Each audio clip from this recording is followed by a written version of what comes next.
Open up roll 20. Alright, let me go ahead and start our stream here. Give me just a moment. We are now live. 2 seconds and we will start our recap. Open up roll 20. Alright, let me go ahead and start our stream here. Alright, so if you guys recall, we're going to be handling this just like we did last week for the first time, where instead of me running the recap, I'm going to invite you guys to go ahead and share everything you remember about last session.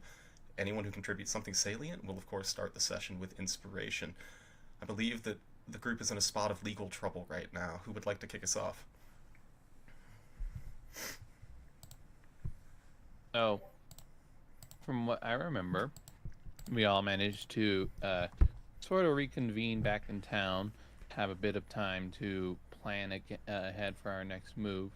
I'm not sure if it was Adriel finding this information or otherwise, but he was looking into, I believe, the death of that girl, and then he asked Leandrin if she happened to knew anything about that.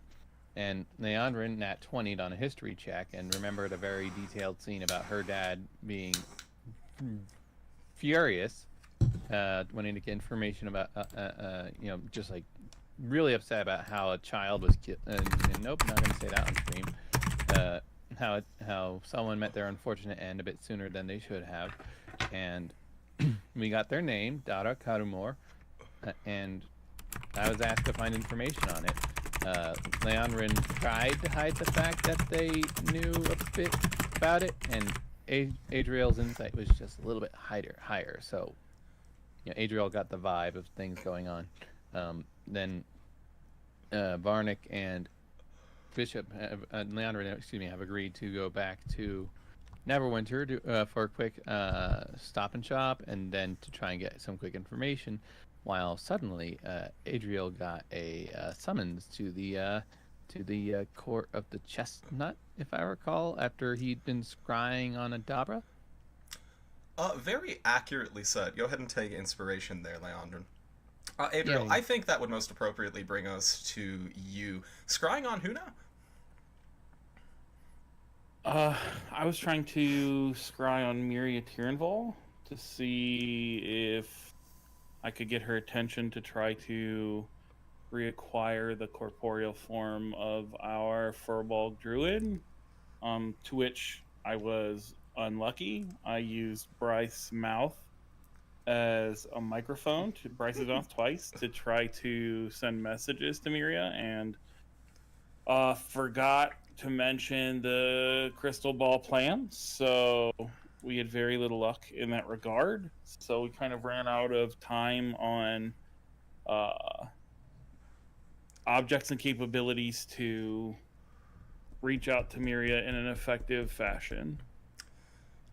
Very much so. In your attempts to, your successful attempts to send to the current leader of the Temple of the Spider, you attempted to bargain for Varnick's body and received interrogations about where your loyalties lie and what sort of servitude you might be able to offer in exchange for such a favor. Attempting to scry on Miria Tirenval later, of course, proved impossible thanks to the defenses within that place. Your consciousness briefly cast into the demon wed pits, but you got better. I think you also scryed on tonight's defendant, yes? At the end, yes, I scryed on Adabra to see where she was, leading her to potentially put the love of her personal life and personal passion project, Varnick, into a warforged body of some sort. However, scrying on her only found her at a kangaroo court of sorts. Squirrel court, but kangaroo court is, I think, the best description of it we've seen so far. The hag on trial for her mistreatment of pixies. What else do we remember, guys? Adriel, go ahead and take inspiration. Well, when we came back, or I should say when we woke up that day, I personally wanted to do some shopping. A few tag along. Gwen and Leandra, or I should say, carried me there. And when we made it there, Leandra has some spicy conversation. By spicy, I mean a little undertoned, a little aggressive with Holly Thornton. And whenever I came up to kind of ask about purchasing some spell components, most specifically a diamond, she told me that not only money's not really enough currently, food, water, physical materials was what I had to supply. And with none of that in hand, in the direct moment, I was cast out empty-handed. However, Gwen did attempt to haggle for someone else in that moment. The poor dwarf, who definitely did not get his sentimental value worth out of that pickaxe. Very good, Varnick.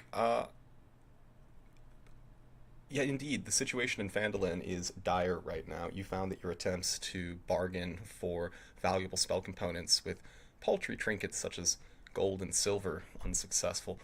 Holly Thornton demanding lumber, steel, other things that could be used to reinforce the defenses of Phandalin against the undead scourge that has been pouring south from Axholm. Go ahead and take inspiration there, Varnick. What else do we remember, guys?